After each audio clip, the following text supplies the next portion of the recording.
ایک نام محمد ہے جو بڑھ کر گھٹا نہیں، ورنہ ہر ایک عروج میں پنہا زوال ہے۔ یہ ہمارے نبی کی شان ہے کہ جب سے آپ دنیا میں تشریف لائے ہیں اس وقت سے لے کر ہمیشہ آپ کا ذکر بڑھتا ہی چلا گیا۔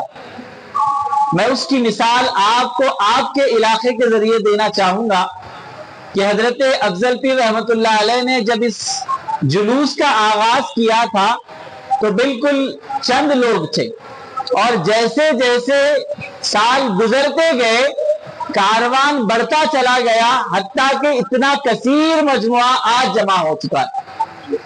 یہ حضور علیہ السلام کے نام کی برکت ہے، اور شاعر کہتا ہے ایک نام محمد ہے صلی اللہ علیہ وسلم جو بڑھ کر گھٹا نہیں، ورنہ ہر ایک عروج میں پنہا زوال ہے۔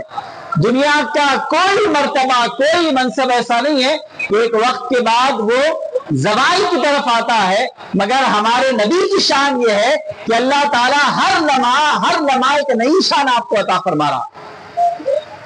ہم بڑے خوش نصیب ہیں کہ اللہ تبارک و تعالیٰ نے آپ صلی اللہ علیہ وسلم کا ہم کو امتی بنا کر دنیا میں بھیجا۔ آپ کی ذات سراپا رحمت ہے، آپ کا پیغام سراپا رحمت ہے، آپ کا جو دین لے کر آئے وہ بھی سراپا رحمت ہے۔ اس کا آپ نظارہ اس اسٹیج کے ذریعے کر سکتے ہیں۔ ہم ہمارے ساتھ ہمارے ہم وطن بھائیوں کو لے کر بیٹھے ہوئے ہیں، اور مقصد یہ ہے کہ ہمارے نبی کا پیغام محبت عام ہوتا چلا جائے، اور یہی پیغام صوفیہ کرام نے ہر خطے میں عام کیا، اور اس سرزمین کو جب وہ فیضان اللہ دینا چاہا تو حضرت شیر ظفار کو یہاں پر بھیجا، اور آپ کے ذریعے نبی آخر الزمان کا رحمت للعالمین کا پیغام پہنچا، اور پھر جب آپ دنیا سے رخصت ہوئے تو آپ کی چشم عنایت سے حضرت افضل پیر منتخب ہوئے، انہی کا فیضان آج تک چلتا آ رہا ہے۔ اور الحمدللہ ہم بڑے سعادت مند ہیں کہ آقا دو جہاں صلی اللہ علیہ وسلم کی ذکر میں ہم جمع ہیں۔ آپ کی شان بالکل اعلیٰ سے اعلیٰ ہے، ہم اندازہ نہیں لگا سکتے کہ کتنی آپ کی عظمت ہے، کتنی آپ کی شان ہے۔ میں چند مثالیں دے کر اپنی گفتگو کو سمیٹ لوں گا کہ حضور علیہ السلام کی آپ نام کی برکت دیکھیے۔ اللہ تبارک و تعالیٰ نے نام رکھا محمد صلی اللہ علیہ وسلم۔ نام جب ہم زبان سے ادا کرتے ہیں تو ہمارے دونوں ہونٹ آپس میں مل جاتے ہیں۔ محمد آپ زبان سے کہہ کر دیکھیں، دونوں ہونٹ آپس میں مل جاتے ہیں۔ گویا نام اللہ تعالیٰ ایسا پیارا منتخب کیا ہے، نام کے ذریعے یہ پیغام مل رہا ہے کہ یہ آنے والے نبی جوڑنے کا کام کر رہے ہیں، توڑنے کا کام نہیں کر رہے ہیں۔ یہ آنے والے نبی انسانیت کو جوڑنے کا کام کریں گے۔ اس کا اندازہ تمہیں ان کا نام سے ہوگا، جب محمد کہو گے تو ہونٹ آپس میں مل جائیں گے۔ اور ان کے نام کی عظمت کو سیرت نگاروں نے بہترین روایات سے مزین فرمایا ہے۔ میں اختصار کے ساتھ عرض کرتا چلوں گا، قیامت کے دن اللہ تعالیٰ فرشتے کے ذریعے یہ اعلان کرائے گا۔ اعلان کیا ہوگا؟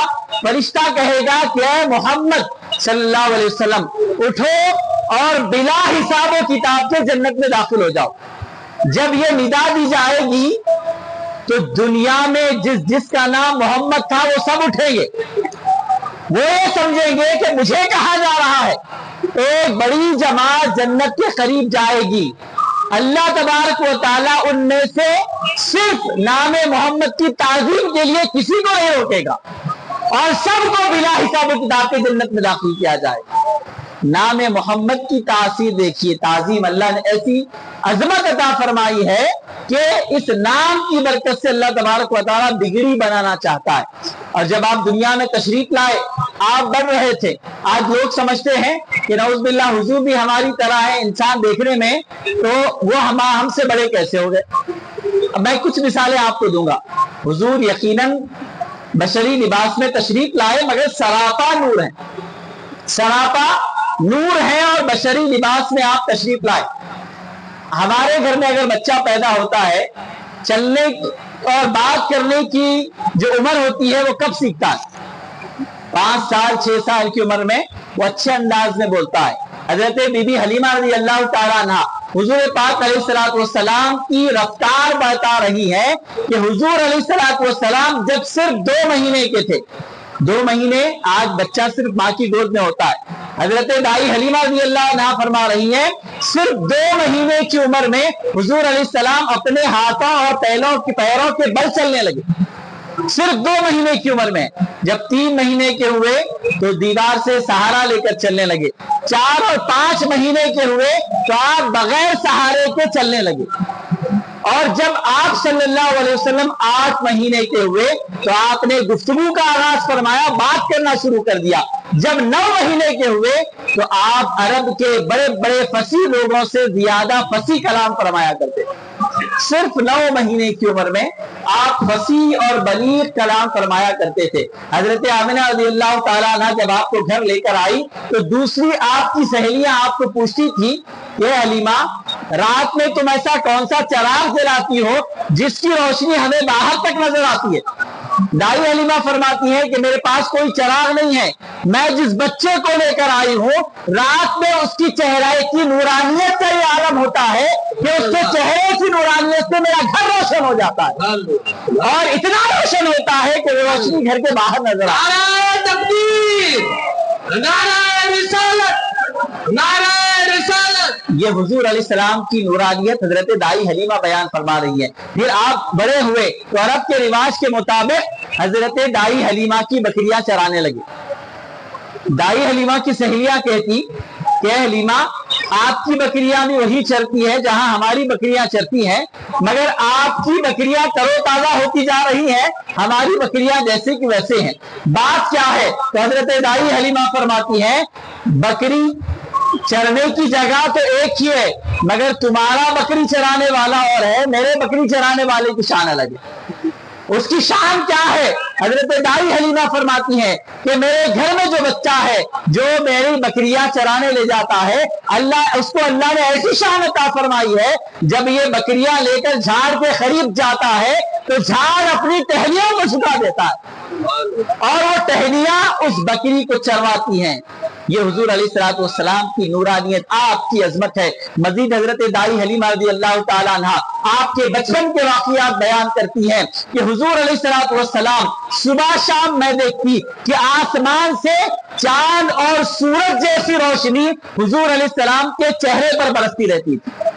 ابھی آپ بچپن کے عالم میں ہیں اور آپ کی زبان مبارک سے جملے جو نکلتے تھے وہ بڑے بابرکت جملے ہوتے تھے۔ پہلا جملہ جو حضرت دائی حلیمہ رضی اللہ تعالیٰ عنہ نے فرمایا کہ حضور نے پہلا جملہ جو فرمایا حضور کا وہ یہ تھا، اللہ اکبر کبیرہ والحمد للہ کثیرہ فسبحان اللہ بکرۃ و اصیلا۔ ایک مرتبہ درود پاک پڑھ لیں، اللہم صلی علی سیدنا محمد وعلی آلہ واصحابہ وبارک وسلم۔ میں آپ حضرات کی توجہ چاہوں گا۔ وجے سنگھ صاحب ابھی بھی تشریف لائے ہیں، حضرت قبلہ نے آپ کی گلخوشی فرمائی، تشریف آئیے بیان جی۔ حضرت دائی حلیمہ رضی اللہ تعالیٰ عنہ آپ کی شان بیان کر رہی ہیں، صحابہ کرام آپ کی شان بیان کر رہے ہیں۔ آج ہم تھوڑا بہت کچھ باتیں سن لیتے ہیں، قرآن کو صحیح معنوں میں پڑھنا بھی نہیں جانتے، مگر یہ کہنا شروع کر دیتے ہیں کہ نعوذ باللہ ہم بھی نبی کی طرح ہیں۔ جنہوں نے نبی کو راست اپنی آنکھوں کی نگاہوں سے، ماتھے کی نگاہوں سے دیکھا، ان سے پوچھئے وہ کیا کہتے ہیں۔ صحابہ جب حضور کو دیکھتے تو فرماتے انا لسنا کا حیئتک یا رسول اللہ صلی اللہ علیہ وسلم، یا رسول اللہ ہم آپ کی برابری کر ہی نہیں سکتے۔ جس نے حضور کو راست دیکھا وہ یہ فرما رہے ہیں کہ ہم کسی اعتبار سے ہم آپ کی برابری نہیں کر سکتے۔ جو آج پیدا ہوا نہ حضور کا مقام معلوم، نہ قرآن معلوم، نہ حدیث معلوم، وہ یہ سمجھتا ہے کہ نعوذ باللہ ہم حضور کے برابر ہو گئے۔ حضور کی شان کیا ہے، حضور کی عظمت کیا ہے؟ اللہ تبارک و تعالیٰ نے بڑی شان آپ کو عطا فرمائی ہے۔ آپ کی ایک ایک چیز بے مثال، بے مثل و بے مثال ہے۔ حضرت عبداللہ بن زبیر رضی اللہ تعالیٰ عنہ حضور پاک علیہ السلام کی خدمت میں حاضر ہوئے تو اس وقت حضور علیہ السلام ہجامہ کر رہے تھے، پسینہ لگا رہے تھے۔ فاسد خون نکال کر حضور علیہ السلام نے حضرت عبداللہ بن زبیر رضی اللہ تعالیٰ عنہ کو دیا اور فرمایا اس کو کسی محفوظ جگہ پر رکھ دینا۔ حضرت عبداللہ بن زبیر رضی اللہ تعالیٰ لے کر گئے اور اس کو نوش فرما لیا، پی لیا۔ حضور علیہ السلام کی خدمت میں آئے، آ کر عرض کرنے لگے یا رسول اللہ آپ نے فرمایا تھا کہ محفوظ مقام پر رکھنا، تو میں نے محفوظ کر دیا۔ حضور علیہ السلام سمجھ لیے کہ انہوں نے پی لیا ہے، हुजूर अलैहिस्सलाम ने आग से खुश हुए और दुआएं दी, और उस दुआ का असर ये हुआ, उस खून की बरकत का ये असर हुआ कि आपके मुंह से खुशबू महकना शुरू हो गई। और फिर जब कुफार और मुशरिकीन ने आपको सूली पर लटका दिया और आपके मुंह से जब खून आया तो खून रसूल की बरकत से वो भी महकने लगा। और फिर जब ये हम बात सुनते हैं तो जहन में एक सवाल आता है कि खून को किस तरह पिया गया होगा, मगर हम समझते हैं कि खून हम जिसको समझते हैं वो खून है, मगर नबी पाक अलैहिस्सलाम के खून की शान बिल्कुल मुख्तलिफ और निराली है। वो कैसी है, आइए हजरत अब्दुल्ला बिन जुबैर से पूछे।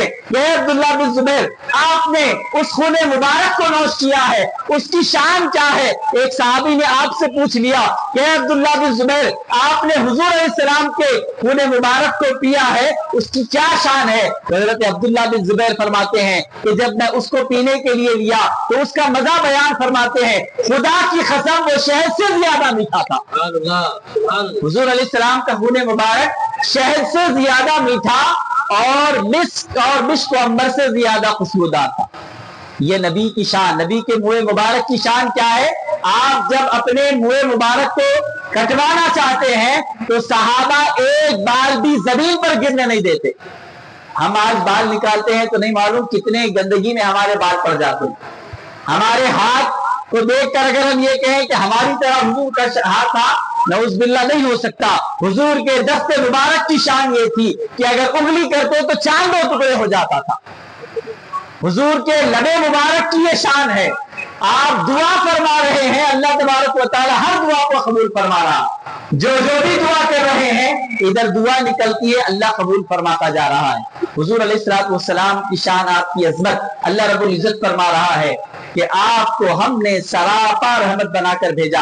आप सल्लल्लाहु अलैहि वसल्लम की पूरी जिंदगी देखिए, आपकी तारीफ सिर्फ मुसलमानों ने नहीं की बल्कि हमारे गैर मुस्लिम भाइयों ने की, बल्कि जितने मज़ाहिब के लोग हुजूर अलैहिस्सलाम की सीरत को पढ़े उन सब ने फरमाया कि ऐसी पाकीज़ा मिसाल, ऐसी पाकीज़ा जिंदगी ना इससे पहले देखी गई है ना इससे बाद देखी गई है। हजरत आदम अलैहिस्सलाम अपने फर्जंद हजरत शीस अलैहिस्सलाम को जब अपना जानशीन बनाया, अपना खलीफा बनाया, तो नसीहत फरमा रहे हैं कि बेटे याद रखो कि जब कभी अल्लाह का नाम लेना तो साथ में मोहम्मदुर रसूलुल्लाह का भी नाम लेना सल्लल्लाहु अलैहि वसल्लम। आज हम देखते हैं हमारे बड़े लोग, खानदान के बड़े लोग एक बात कहते हैं कि सिर्फ या अल्लाह नहीं बोलना बल्कि साथ में या रसूलुल्लाह भी बोलना। ये बात कहां से आई? हजरत आदम अलैहिस्सलाम की वो नसीहत का बरकत है जो आज हमारे बुजुर्गों के पास ये बात जारी है। आज हमारे बुजुर्ग के सामने अगर आप सिर्फ या अल्लाह कहें तो वो कहते हैं कि ऐसा नहीं कहना, या अल्लाह या रसूलुल्लाह कहना चाहिए।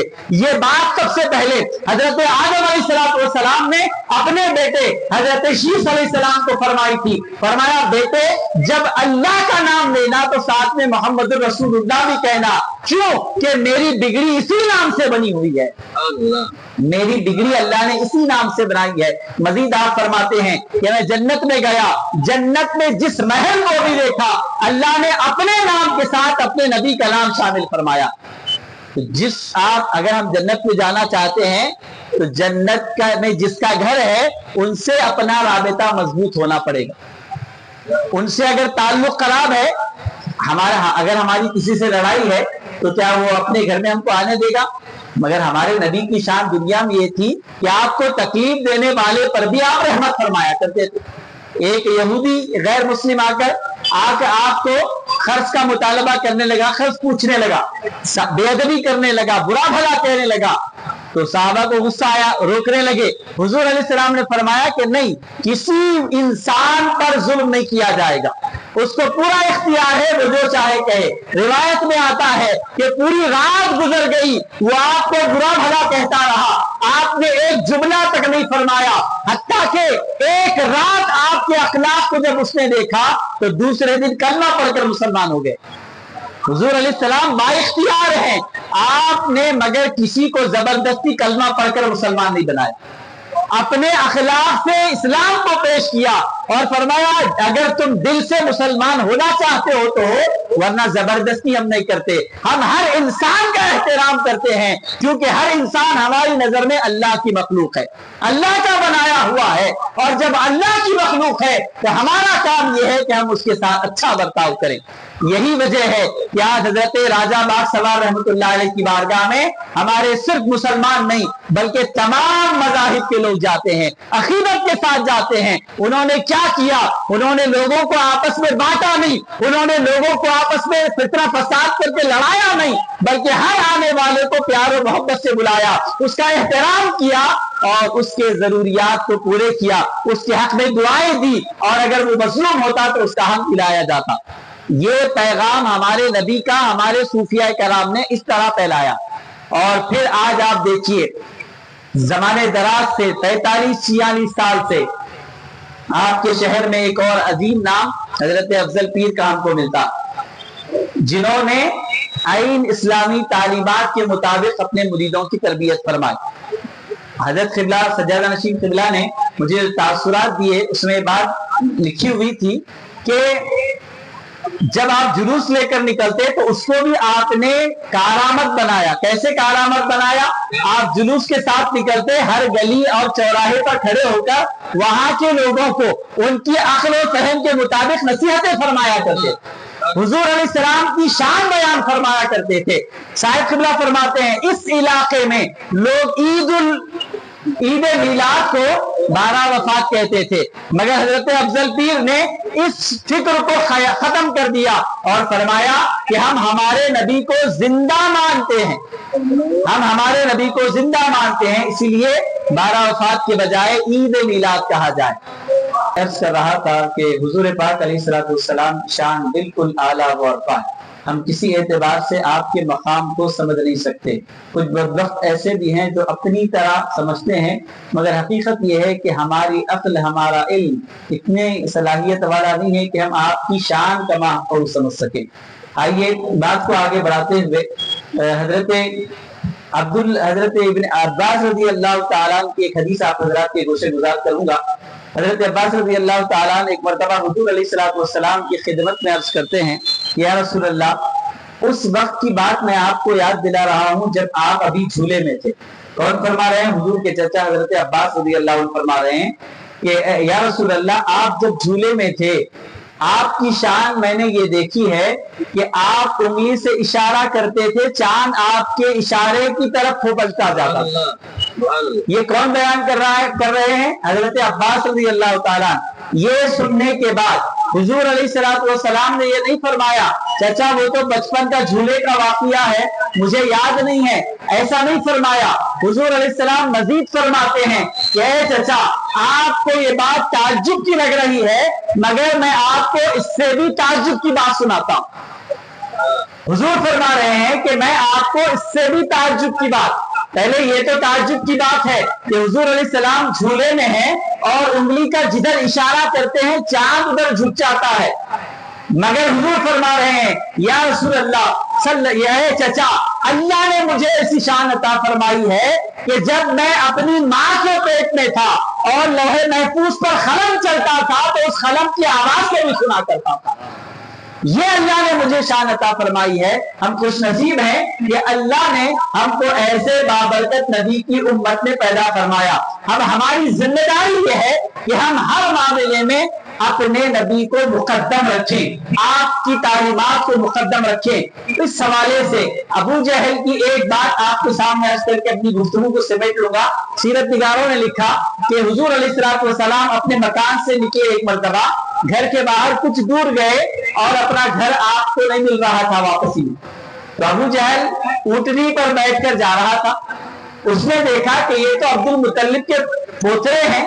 हजरत अब्दुल मुत्तलिब जमाने में अरब में मशहूर थे, तो उसने क्या किया, फौरन आपको अपने साथ बिठाया और हजरत अब्दुल मुत्तलिब के पास लाके छोड़ा और छोड़ते हुए उसने कहा कि ए अब्दुल मुत्तलिब, आपका ये जो शहजादा है बड़ी शान वाला मुझे नजर आता है और मेरा क़ियास, मेरा तजुर्बा, मेरे दानिशमंदी ये कहती है कि ये बच्चा आगे चलकर एक अजीब इनकलाब लाएगा।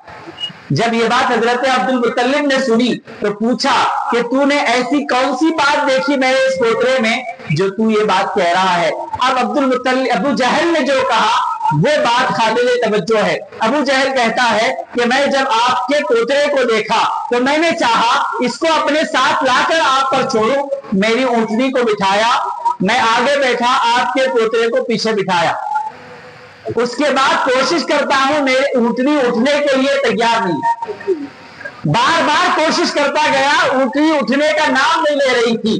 तो मैंने सोचा, गौर फिक्र की, उसके बाद मैंने तरतीब बदली, आपके इस बच्चे को आगे बिठाया, मैं पीछे बैठा तो ऊंटनी खुद ब खुद उड़ गई और आपके मकान तक लाकर मुझको छोड़ दिया। मैं समझ गया कि इस छोटे बच्चे की अजीब शान है, ये जब इसको पीछे बिठाता हूं तो उतनी चलती नहीं है और जैसे ही इनको आगे करता हूं तो उतनी चलने लग जाती है। तो हम अगर नबी के सही उम्मती हैं, हम अगर आपके उम्मती होने का हक अदा करना चाहते हैं तो हमें नबी को हर मामले में मुकद्दम रखना होगा, तभी हमारी जिंदगी की सारी ऊँटनियां आगे चलेगी, वरना अपनी जगह से हटती नहीं हटेगी। मैं ये चंद बातें आप हजरात के गोशे गुजार करते हुए हजरत सज्जाद नशीन क़िबला की खिदमत में शुक्रिया अदा करता हूं कि आपने मुझे इस अजीम शान मौके पर हुजूर पाक अलैहिस्सलाम की मिलाद बाबरकत के मौके पर जो अजीम शान तारीख साल जलसा जो शहर बसवा कल्याण में मुनक़िद होता है, उसमें मुझे कुछ बोलने का मौका इनायत फरमाया और तबारक व तआला हम सबको इसकी बरकतें नसीब फरमाए, हमारे माशरे में इसकी बरकतें नसीब फरमाए। आमीन बिजाही तहा व यासीन व मा अलैना इल्लल बलाग। अस्सलाम।